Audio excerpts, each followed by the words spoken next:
Hello students, welcome to my YouTube channel. आज हम cover करेंगे 11th क्लास के फिजिकल वर्ल्ड वाले चैप्टर का सेकंड पार्ट, ठीक है, जिसमें हमारे दो टॉपिक रह गए थे, fundamental forces and conservation of physical laws. Video थोड़ा सा लंबा है because I tried to explain this topic completely in this video. एट फीडबैक देना ना भूलें, कमेंट बॉक्स में अपनी क्वेरी या क्वेश्चन जो भी कुछ हो वो डाल दें और इस वीडियो को लाइक एंड चैनल को सब्सक्राइब करें क्योंकि आगे वाले वीडियो के लिए आपको जिसके लिए नोटिफिकेशन मिलती रहेगी।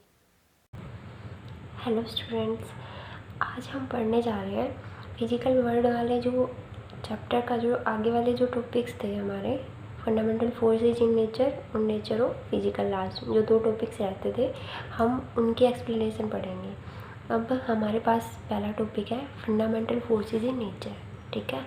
तो इसमें देखो एक वर्ड आ रहा है फोर्सेज। सबसे पहले हम ये पढ़ेंगे, मैंने बताया था आप लोगों को कि फोर्सेज हमारे कितने टाइप्स के हैं, 4 टाइप्स के।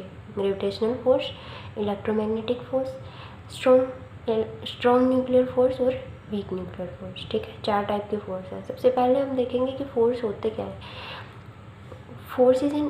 Force is an effort in the form of push or pull required to move a body or stop a moving body or deform the body। आप लोगों को पता है फोर्स क्या होता है, किसी भी चीज़ को पुश या पुल करना, या किसी भी मूविंग बॉडी को रोकना, या किसी भी बॉडी को मूव करना, वो सब कुछ क्या कहलाता है, फोर्स कहलाता है। अब हमारे पास एक वर्ड है फंडामेंटल।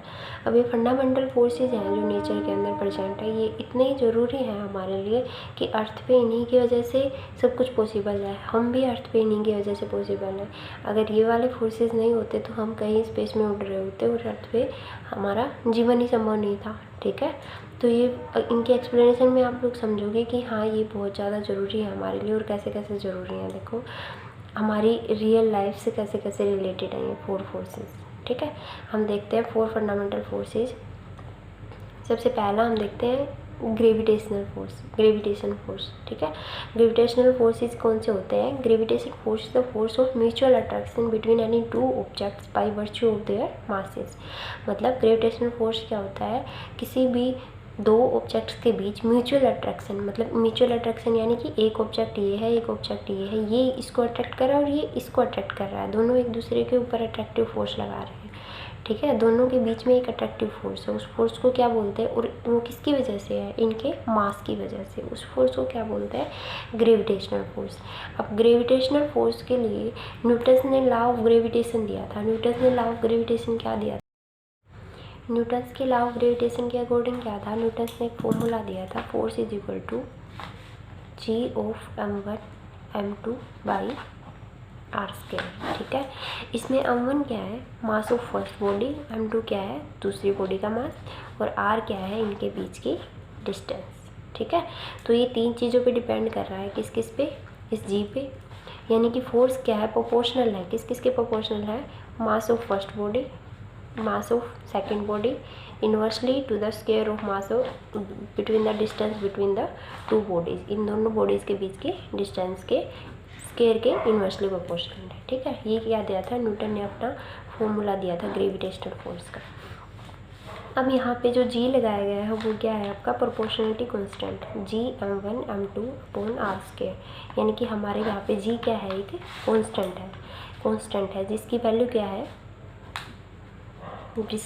है, 6.67 इंटू 10⁻⁻11 न्यूटन मीटर स्क्वायर पर किलोग्राम स्क्वायर, ठीक है। ये क्या है, कांस्टेंट है। अब आप लोगों को पता है कि जो ये प्रोपोर्शनलिटी कांस्टेंट है, ये इनकी वैल्यू जो कांस्टेंट होती है वो कैसे होती है, क्योंकि इनका नाम जो आपको पता है ये क्या है, प्रोपोर्शनलिटी कांस्टेंट। तो एक्सपेरिमेंटली साइंटिस्ट इस चीज़ को फाइंड आउट करते हैं। यानी कि हमें ये पता है कि ये वाला फोर्स जो है m1 और m2 और r पे डिपेंड कर रहा है, ठीक है। और इनके ही ये वाला सिस्टम हो रहा है कि मतलब इनके तो प्रोपोर्शनल है और इसके इन्वर्सली है, ये वाला सिस्टम हो रहा है। तो इसके अकॉर्डिंग वो एक्सपेरिमेंट करके देखते हैं और एक्सपेरिमेंटली कांस्टेंट की वैल्यू फाइंड आउट करते हैं। तो इसी वजह से न्यूटन ने इसकी वैल्यू एक्सपेरिमेंटली फाइंड आउट करके देखी, वो ये वाली आई। अब जो इसकी जो यूनिट होती है वो कैसे निकलती है, यूनिट कैसे लगती है, जैसे इसकी यूनिट है न्यूटन मीटर स्क्वायर पर किलोग्राम स्क्वायर, ठीक है। तो ये वाली देखें हम तो कैसे निकलती है। देखो ये वाला फॉर्मूला था, F is equal to G m1 m2 by R square, ये वाला था। हमें किसकी निकालनी है, जी की यूनिट देखनी है ना, तो कैसे करेंगे, एफ इंटू आर स्क्वायर और m1 m2 क्या आ जाएगा, नीचे आ जाएगा, m1 into m2 is equal to G. अब देखो जी की यूनिट में किस किस की यूनिट शामिल होगी, फोर्स की, डिस्टेंस की और मास की। फोर्स की यूनिट क्या होती है, न्यूटन, डिस्टेंस की क्या होती है, मीटर स्क्वायर, अपॉन में मास, 2 टाइप्स मास है तो 2 टाइम्स मास इतना किलोग्राम इंटू किलोग्राम, ठीक है। तो अब देखो क्या बन गया ये, न्यूटन मीटर स्क्वायर, किलोग्राम को ऊपर लेके, किलोग्राम को ऐसे लिखेंगे पर किलोग्राम स्क्वायर, ठीक है, यही वाली यूनिट थी। तो ऐसे हम किसी भी क्वांटिटी की यूनिट निकालते हैं, ठीक है, किस उसको चीज़ को किस में मेजर कर रहे हैं।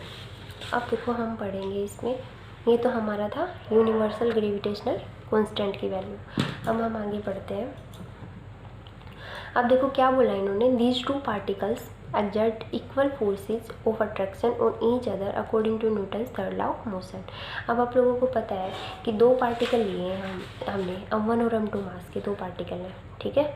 तो अभी न्यूटन्स के third law of motion, Newton's का थर्ड लॉ ऑफ मोशन क्या कहता है, ये कहता है कि एक body equal and opposite forces लगाती है एक दूसरे के ऊपर। अगर हम दीवार को पुश कर रहे हैं तो इसका मतलब है दीवार भी वापस हमारे को पुल कर रही है, ठीक है। तो ये क्या होता है, फोर्स ऑफ अट्रैक्शन उसी न्यूटन्स थर्ड लॉ के अकॉर्डिंग लगता है कि m1 अगर m2 पे फोर्स ऑफ अट्रैक्शन लगा रही है तो m2 भी m1 पे क्या कर रहा है, फोर्स ऑफ अट्रैक्शन लगा रहा है, ठीक है। अब देखो इसके हम फीचर्स देखेंगे, फीचर्स मतलब इसकी क्वालिटी देखेंगे हम किसकी, ग्रेविटेशनल फोर्स की। अब ग्रेविटेशनल फोर्स क्या है, एक यूनिवर्सल फोर्स है। यूनिवर्सल फोर्स कैसे है, अब हम इस चीज़ को समझेंगे। अब देखो जो वो अर्थ है हमारी, अर्थ सन के अराउंड रिवॉल्व करती है ना, तो अर्थ सन के अराउंड रिवॉल्व कर रही है, 2 हैवीली मास वाली बॉडी है। अब मान लो इसका मास m1 है, इसका मास m2 है, ये दोनों एक दूसरे के बीच, इन दोनों के बीच भी कौन सा फोर्स है, ग्रेविटेशनल फोर्स, ठीक है। अब देख लो ये चीज़ हमारे लिए कितनी इंपॉर्टेंट है। अर्थ के ऊपर हम अर्थ पे कोई भी चीज़ रहती है, टिकी रहती है, वो उड़ती नहीं है स्पेस के अंदर, तो वो किसकी वजह से है, वो भी किसकी वजह से है, अर्थ के ग्रेविटेशनल फोर्स की वजह से। अब देखो तो इस वजह से इसको क्या बोला गया है, यूनिवर्सल अट्रैक्टिव फोर्सेस। आप इस चीज़ को साथ साथ नोट्स बना लीजिए, नोट डाउन कर लीजिए क्या कि इसको क्या बोला गया है, इसको ग्रेविटेशनल फोर्सेस को क्या बोला गया है, यूनिवर्सल अट्रैक्टिव फोर्सेस, क्योंकि ये यूनिवर्स में हर चीज़ के अंदर वो होता है, ये अट्रैक्टिव फोर्स होता है। और ये अट्रैक्टिव फोर्स होता है, नेवर रिपल्सिव, ये रिपल्सिव नहीं होता है, ठीक है, ये चीज़ ध्यान रखोगे। Gravitational forces between any 2 bodies is directly proportional to the product of the masses. दूसरा पॉइंट इसका ये बन गया, मासेस के डायरेक्टली प्रोपोर्शनल है, अभी मैंने बताया m1 और m2 के प्रोडक्ट के डायरेक्टली प्रोपोर्शनल है। तीसरा पॉइंट क्या बन जाएगा, इनवर्सली प्रोपोर्शनल है, किसके, square of the distance between these 2 objects, 2 bodies के बीच की डिस्टेंस के स्क्वायर के इनवर्सली प्रोपोर्शनल है, ठीक है। 3 पॉइंट बन गए। अगला पॉइंट देखते हैं, these are the weakest forces in nature. ये बहुत ज़्यादा वीक फोर्स है नेचर के अंदर, ठीक है। और जो करेक्टरिस्टिक पार्टिकल है, जो इसका फील्ड पार्टिकल जिसको बोलते हैं ग्रेविटेशन फोर्स का, उसको क्या बोलते हैं, ग्रेविटोन। क्या बोलते हैं उसको, ग्रेविटोन, ठीक है, ध्यान रखोगे इस चीज़ को। और ये इन्वर्स स्क्वायर लॉ को ओबे करता है, इन्वर्स स्क्वायर लॉ को ओबे करता है ना, इन्वर्स स्क्वायर लॉ को ओबे 1/r² के प्रोपोर्शन इन्वर्सली है, 1/r² के इन्वर्सली है, ठीक है। और ये सेंट्रल फोर्सेज है, सेंट्रल फोर्सेज मतलब they act along the line joining the centre of the 2 bodies. जैसे कि 2 बॉडी, ये अर्थ है और ये हमारी सन है, इन दोनों के लाइन ज्वाइनिंग के सेंटर के अकॉर्डिंग ये एक्ट करता है फोर्स, ठीक है। तो ये क्या है, हमारा सेंट्रल फोर्स है। अब देखो अगला फोर्स पढ़ते हैं। अगला क्या था हमारा, सेकंड फोर्स क्या था, इलेक्ट्रोमैग्नेटिक फोर्सेज। दूसरा क्या था, इलेक्ट्रोमैग्नेटिक फोर्सेज। अब देखो इसमें 2 वर्ड आए हैं, 2 वर्ड आए ना। अब देखो इसको मैं लिख के बताती हूँ आपको 2 वर्ड कैसे आए हैं, इलेक्ट्रोमैग्नेटिक यानी कि इलेक्ट्रो और मैग्नेटिक, मैग्नेट, इलेक्ट्रॉन और मैग्नेट 2 चीज़ आई है ना।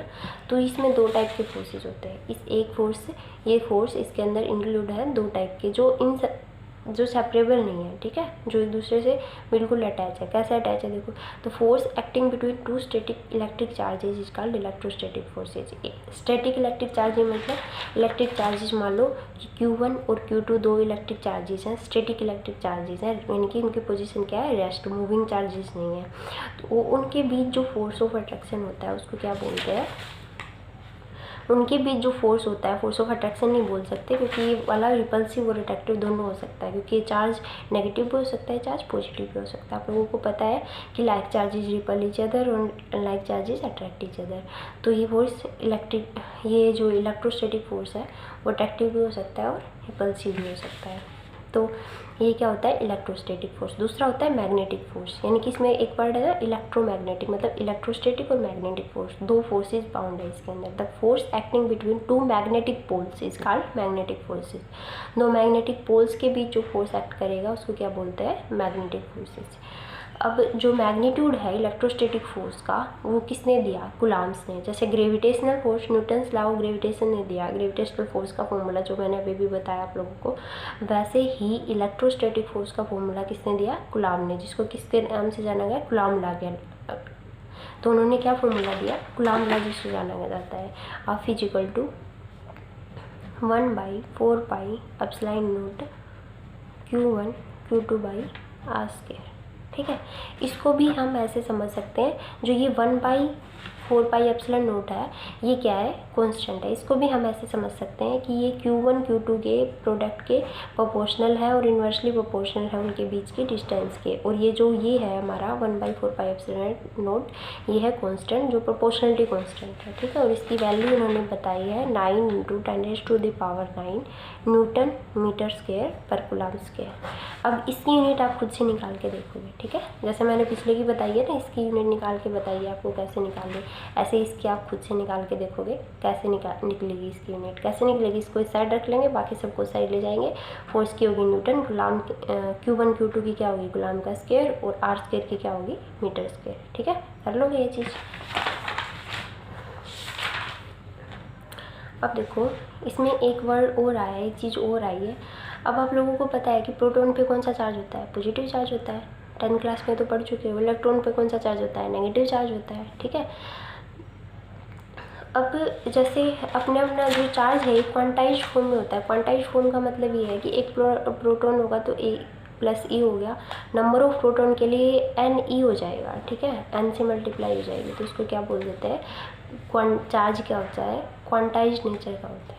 ठीक है, अब हम फीचर्स पढ़ते हैं किसके, इलेक्ट्रोमैग्नेटिक फोर्स के। इलेक्ट्रोमैग्नेटिक फोर्स के जैसे कि हमने उसका पढ़ा था, किसका, ग्रेविटेशनल फोर्स का पढ़ा था, वैसे इलेक्ट्रोमैग्नेटिक फोर्स के फीचर्स पढ़ते हैं। अब देखो इलेक्ट्रोमैग्नेटिक फोर्स के फीचर्स क्या है, ये अट्रैक्टिव और रिपल्सिव दोनों हो सकता है। अब मैंने पिछले बारे में बताया था कि ग्रेविटेशनल फोर्स सिर्फ क्या होता है, अट्रैक्टिव होता है। इसके साथ साथ आप नोट्स बना लीजिए। ठीक है, क्या होता है, सिर्फ अट्रैक्टिव होता है। बट जो इलेक्ट्रोमैग्नेटिक फोर्स है वो अट्रैक्टिव भी हो सकता है और रिपल्सिव भी हो सकता है, क्योंकि चार्ज हमारे पॉजिटिव भी हो सकते हैं और नेगेटिव भी हो सकता है। ठीक है, दूसरा क्या है कि जो कूलम्ब्स लॉ है ये ग्रेविटेशनल लॉ की तरह ही क्या है, inverse square law. Inverse square law आप लोग समझ चुके हो क्या है, 1/r² के इन्वर्सली है। ठीक है, जैसे कि हमारा क्या था, ग्रेविटेशनल था, वैसे ही। अब इलेक्ट्रोस्टैटिक फोर्स जो है वो 10⁻36 टाइम्स स्ट्रोंगर है, 10⁻36 टाइम्स स्ट्रोंगर है किससे, ग्रेविटेशनल फोर्स से। ये चीज़ ध्यान रखोगे, हमने पढ़ा था कि ग्रेविटेशनल क्या है, वीकेस्ट फोर्स है। ठीक है, सबसे वीक फोर्स है। और they operate over distance which are not very large, यानी कि जो है ग्रेविटेशनल फोर्स वो क्या था, अर्थ और सन के बीच की डिस्टेंस आप लोगों को पता है, मैंने बना तो दिया इतना नज़दीक, पर इतना नज़दीक रियल में होते कहाँ है, ये बहुत दूर दूर है। पर फिर भी उन दोनों के बीच में ये फोर्स है, ग्रेविटेशनल फोर्स है ना, इसीलिए तो ये वीकेस्ट है, क्योंकि बहुत दूर दूर की बॉडीज़ के बीच में ये फोर्स ऑफ अट्रैक्शन होता है। बट जो ये हमारा इलेक्ट्रोमैग्नेटिक फोर्स है ये क्या होता है कि बहुत ज़्यादा डिस्टेंस में नहीं होता। हमारे चार्जेस जब एक लिमिटेड डिस्टेंस में होते हैं तभी ये महसूस किया जा सकता है। अब ये चार्जेस बहुत ज़्यादा दूर कर दिए हमने, तो वहाँ पे ना तो अट्रैक्टिव होगा ना रिपल्सिव फोर्सेज होगा। एक लिमिटेड दूरी होनी चाहिए ना चार्जेस के बीच की। ये भी क्या है, एक सेंट्रल फोर्स है और कंजर्वेटिव फोर्स भी है। अब जैसे कि उसमें फील्ड पार्टिकल क्या था, ग्रेविटोन, तो ऐसे ही इलेक्ट्रोस्टैटिक फोर्सेस में, इलेक्ट्रोमैग्नेटिक फोर्स में फील्ड पार्टिकल क्या है आपका, फोटोन। ठीक है, जैसे हमारा चैनल का नाम है क्या है, फोटोन फिजिक्स। वो फोटोन इसी चीज़ से है कि फोटोन क्या होते हैं, पैकेट ऑफ एनर्जी जिसका 0 मास होता है, नो चार्ज होता है। ठीक है, उनके ऊपर कोई चार्ज नहीं होता, होते फोटोन। तो फील्ड पार्टिकल इसका क्या है, फोटोन, और उसका जो फील्ड पार्टिकल है वो क्या है हमारा, ग्रेविटोन। अभी हमारा अगला फोर्स हम देखते हैं क्या है, स्ट्रॉन्ग न्यूक्लियर फोर्सेज। अगला क्या है हमारा, strong nuclear forces. Strong nuclear forces क्या होते हैं, the forces that bind the neutrons and protons together in a nucleus are called strong nuclear forces. जो न्यूक्लियस के अंदर न्यूट्रॉन और प्रोटॉन को बाइंड करके रखते हैं उनको क्या बोलते हैं, स्ट्रॉन्ग न्यूक्लियर फोर्सेज। ये 3 टाइप के होते हैं, न्यूट्रॉन के बीच, प्रोटॉन के बीच, और न्यूट्रॉन और प्रोटॉन के बीच। अब आप लोगों को पता है इसमें चार्ज का कोई लेना देना नहीं है। क्या है, चार्ज का उसमें लेना देना क्यों था, क्योंकि इसमें इलेक्ट्रॉन और प्रोटॉन की बात हो रही थी। इलेक्ट्रोमैग्नेटिक में चार्ज का लेना देना क्यों था, क्योंकि इलेक्ट्रॉन पे कौन सा चार्ज होता है, नेगेटिव, प्रोटॉन पे कौन सा होता है, पॉजिटिव। अभी हम किसकी बात कर रहे हैं, न्यूक्लियस की। न्यूक्लियस के अंदर हमारे क्या क्या होते हैं, आप लोगों को पता है, न्यूक्लियस में हमारा न्यूट्रॉन होता है और क्या होता है, प्रोटॉन होता है। ठीक है, न्यूट्रॉन क्या होता है, ड्यूटल होता है, जिसपे कोई चार्ज नहीं होता। अब सिर्फ न्यूट्रॉन और प्रोटॉन की बात हो रही है। तो जो न्यूट्रॉन न्यूट्रॉन के बीच जो फोर्स होगा, अब यहाँ पे न्यूट्रॉन बहुत सारे होते हैं, प्रोटॉन भी होते हैं, जो प्रोटॉन के बीच होगा और जो न्यूट्रॉन और प्रोटॉन के बीच होगा वो क्या होगा आपका, स्ट्रॉन्ग न्यूक्लियर फोर्स। अब इसके फीचर्स देखते हैं क्या क्या है इसके। ये 10⁻38 times stronger than gravitational force. Gravitational force से तो सारे स्ट्रोंगर हैं। और 10⁻2 times stronger than electromagnetic force, और 10⁻13 times stronger than weak forces. ठीक है, अब देखो अगला फोर्स है हमारा weak nuclear forces. Weak nuclear forces क्या होते हैं वो पढ़ते हैं। पहले हम इसको देख लेते हैं, इसके फीचर्स देख लेते हैं किसके, स्ट्रॉन्ग न्यूक्लियर फोर्सेज के। स्ट्रॉन्ग न्यूक्लियर फोर्सेज क्या होते हैं, ये नॉन सेंट्रल होते हैं, सेंट्रल का कोई सिस्टम नहीं होता। जैसे इलेक्ट्रोमैग्नेटिक फोर्सेज और वो क्या है, ग्रेविटेशनल फोर्सेज क्या होते हैं, सेंट्रल, ये नॉन सेंट्रल होते हैं। अब ये नॉन कंजर्वेटिव होते हैं, वो पीछे वाले हमारे दोनों क्या थे, कंजर्वेटिव फोर्सेज थे। और इसमें फील्ड पार्टिकल क्या होते हैं, पाई मेसॉन्स, ये चीज़ याद रखोगे। इसमें फील्ड पार्टिकल क्या होता है, पाई मेसॉन्स होते हैं। पाई मेसॉन्स क्या होते हैं, जैसे कि हमारे इलेक्ट्रॉन प्रोटॉन है ना, इनसे भी छोटे स्मॉल एलिमेंट्री पार्टिकल्स होते हैं जो आप हायर क्लासेस में पढ़ रहे हो, वो क्या होते हैं, पाई मेसॉन्स। ठीक है, आगे बढ़ते हैं हमारा weak nuclear forces. Weak nuclear forces कौन से होते हैं, these are the forces that appear only between elementary particle of short life time involve in nuclear process. जब भी कोई न्यूक्लियर रिएक्शन होती है, न्यूक्लियर रिएक्शंस होती है जिसको क्या बोलते हैं, अल्फा डीके और बीटा डीके। न्यूक्लियर रिएक्शंस में क्या होता है, अल्फा डीके होता है और बीटा डीके होता है। इनको हायर क्लासेस में आप पूरा एक्सप्लेन करके पढ़ोगे। अभी आप ऐसे देख लो कि जब भी कोई न्यूक्लियर रिएक्शन होती है उसमें अल्फा डीके और बीटा डीके होता है, उसमें एंटी न्यूट्रिनो और न्यूट्रिनो पार्टिकल्स निकलते हैं। उनका जो फोर्स ऑफ अट्रैक्शन होता है ना, एलिमेंट्री पार्टिकल्स के बीच फोर्स ऑफ अट्रैक्शन होता है, क्योंकि वो खुद ही एलिमेंट्री पार्टिकल्स ऐसे होते हैं जो खुद ही उनकी लाइफ टाइम क्या होता है, बहुत शॉर्ट होता है, तो उनका ये फोर्स भी क्या होगा, वीक होगा। इसी वजह से ये क्या होता है, बहुत वीक फोर्स होता है। अब देखो हम जैसे पीछे पढ़ा है स्ट्रेंथ ग्रेविटेशनल की, क्या अगर हम 1 रेशियो के अकॉर्डिंग लेके चलते हैं, 1 मतलब वीक है, ये सबसे वीक है। फिर हमारा weak nuclear force 10⁻25 times stronger होता है इससे, और 10⁻36 टाइम्स स्ट्रॉन्गर होता है कौन सा, इलेक्ट्रोमैग्नेटिक फोर्स। और ये क्या है, स्ट्रॉन्ग न्यूक्लियर फोर्स, जो क्या है 10⁻38 टाइम्स स्ट्रॉन्गर होता है। तो सबसे ज़्यादा स्ट्रॉन्ग कौन सा है, 10⁻38 कौन सा है, जो स्ट्रॉन्ग न्यूक्लियर फोर्स। ठीक है, Each fundamental force arise due to exchange of characteristics particle called the messenger particle और field particle। हमने पढ़ा ना अभी पीछे, field particle और messenger particle कौन कौन से किस किस में क्या क्या है। स्ट्रॉन्ग न्यूक्लियर फोर्स में हमारा कौन था, स्ट्रॉन्ग न्यूक्लियर फोर्स में हमारा फील्ड पार्टिकल कौन था, उसमें हमारा फील्ड पार्टिकल था पाई मेसॉन्स। और उसमें इलेक्ट्रोमैग्नेटिक फोर्स में कौन सा था हमारा फील्ड पार्टिकल,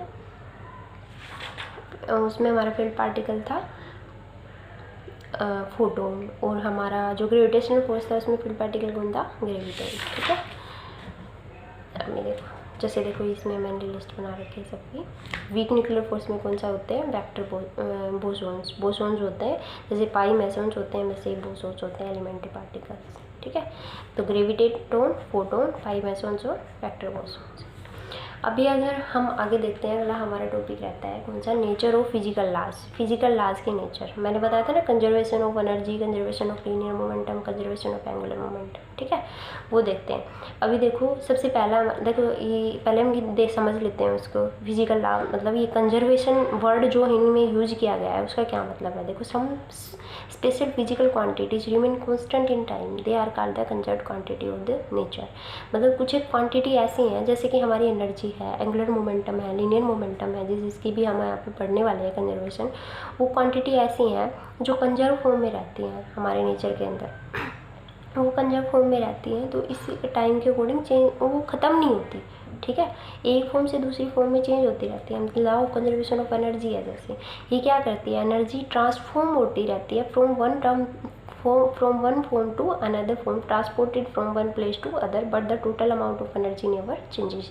टोटल अमाउंट जो एनर्जी है, यूनिवर्स की जो एनर्जी है, वो हमारी हमेशा कांस्टेंट रहती है, कभी भी चेंज नहीं होती है। जैसे कि अब हम इलेक्ट्रिकल एनर्जी दे रहे हैं, किसी भी पंखे को चलाने के लिए हम ऑन कर रहे हैं उसको, वहाँ से उसको इलेक्ट्रिकल एनर्जी मिल रही है। हमें देखा कि हमारी इलेक्ट्रिकल एनर्जी तो ख़त्म हो गई, हम सोच रहे हैं, बट वो क्या हो रही है, हमें पंखा चल रहा है तो हमें हवा मिल रही है, पंखा उस चीज़ को किस में कन्वर्ट कर रहा है, मैकेनिकल एनर्जी में, ठीक है, और एनर्जी डिस्ट्रॉय नहीं हो रही, हमें मैकेनिकल फॉर्म में मिल रही है। तो ऐसी एनर्जी एक फॉर्म से दूसरी फॉर्म में चेंज होती रहती है, बट डिस्ट्रॉय कभी नहीं होती, ठीक है, कंजर्व्ड रहती है, इसलिए इसको कंजर्व्ड क्वांटिटी बोलते हैं। अब कंजर्वेशन ऑफ लीनियर मोमेंटम देख लो। In absence of external force, जब हम एक्सटर्नल फोर्स नहीं लगाते किसी भी चीज़ पे, तो लीनियर मोमेंटम हमेशा सिस्टम का क्या रहता है, अनचेंज रहता है। एग्जांपल के लिए हम समझेंगे, on firing the total momentum of gun and bullet is still zero. Bullet का और गन का टोटल मोमेंटम क्या रहता है, हमेशा जीरो रहता है। अभी आप ने कभी भी मूवी के अंदर देखा होगा, हीरो जब भी फायरिंग कर रहा होता है तो जैसे ही बुलेट गन से बाहर निकलती है तो क्या होता है, बुलेट उसके हाथ, मतलब गन से उसका हाथ थोड़ा सा पीछे की ओर फोर्स करता है। तो जैसे बुलेट आगे की साइड निकलती है, गन उसको, उसके हाथ को पीछे की साइड उतना ही फोर्स करती है जितना उसको आगे लगा है। तो यहाँ पे क्या हुआ, हमारा लीनियर जो मोमेंटम है वो क्या रहा, कंजर्व्ड रहा, क्योंकि ये दोनों क्या कर देंगे, एक दूसरे को कैंसिल आउट कर देंगे। जितना ये आगे गई उतना ही ये पीछे की साइड बैक उसने फोर्स लगाया, तो हमारा लीनियर मोमेंटम कंजर्व्ड रहता है। ऐसे ही एंगुलर मोमेंटम भी कंजर्व्ड रहता है। The total external torque acting on A system is zero. वहाँ पे क्या था, एक्सटर्नल अगर फोर्स जीरो है तो लीनियर मोमेंटम कंजर्व्ड रहता है। और एक्सटर्नल टॉर्क हमने लगाया, टॉर्क यहाँ पे क्यों लिया गया, क्योंकि एंगुलर मोमेंटम होता है क्या है, moment of inertia into angular speed. Angular speed मतलब एक ऐसे स्फीयरिकल फॉर्म में या एंगुलर फॉर्म में कोई चीज़ मूव कर रही होती है तो उसको एंगुलर स्पीड या टॉर्क काउंट किया जाता है उसका। टॉर्क या फोर्स तो ऐसे लीनियर होता है, तो एज टॉर्क किस में काउंट होता है, एंगुलर वाले सिस्टम में। तो if the total external torque acting on system is zero, angular momentum of the system remains constant. तो उसका एंगुलर मोमेंटम क्या रहेगा, कांस्टेंट। अब लास्ट हमारा रहता है कंजर्वेशन ऑफ चार्ज, ठीक है। It means that charges in the form of electron are neither created not destroyed but are simply transferred from one body to another. Charge मतलब conserved रहते हैं, एक बॉडी से दूसरी बॉडी में ट्रांसफ़र हो सकते हैं, बट ये क्या नहीं रहते, क्या नहीं होते, डिस्ट्रॉय नहीं होते। अब जैसे हमारा जो इलेक्ट्रिसिटी ऐसे ऐसे वो करती है ना, फ्लो करती है, तो कैसे करती है, ये चार्ज इससे यहाँ पे चार्ज जाएगा और यहाँ पे पॉजिटिव आ जाएगा, यहाँ से यहाँ चार्ज ट्रांसफ़र होगा या पॉजिटिव आ जाएगा, यहाँ से यहाँ चार्ज ट्रांसफ़र होगा यहाँ पे पॉजिटिव। इलेक्ट्रॉन ख़त्म नहीं हो रहे हैं, ये जब इलेक्ट्रॉन ऐसे से जा रहे हैं तो हम सोच रहे हैं कि इलेक्ट्रॉन ख़त्म हो जाएंगे, ख़त्म नहीं हो रहे हैं। इलेक्ट्रॉन क्या हो रहा है, चार्ज, सिर्फ चार्ज का ट्रांसफ़र हो रहा है, ठीक है। तो चार्ज सिर्फ सिंपली ट्रांसफ़र होता है, transfer from one body to another, कभी भी डिस्ट्रॉय नहीं होता। तो ये क्या हो गया हमारा कंजर्वेशन ऑफ चार्ज। तो ये हमारा फर्स्ट फिजिकल वर्ल्ड वाला चैप्टर कंप्लीट हो चुका है। आपका 11th क्लास का सेकंड चैप्टर है, जो है सेकंड चैप्टर है यूनिट्स एंड मेजरमेंट, वो वाला हम अगली उसमें वीडियो में देखेंगे। तो उसके लिए आप लोग इसको चैनल को सब्सक्राइब कर दीजिए, ठीक है। मिलते हैं।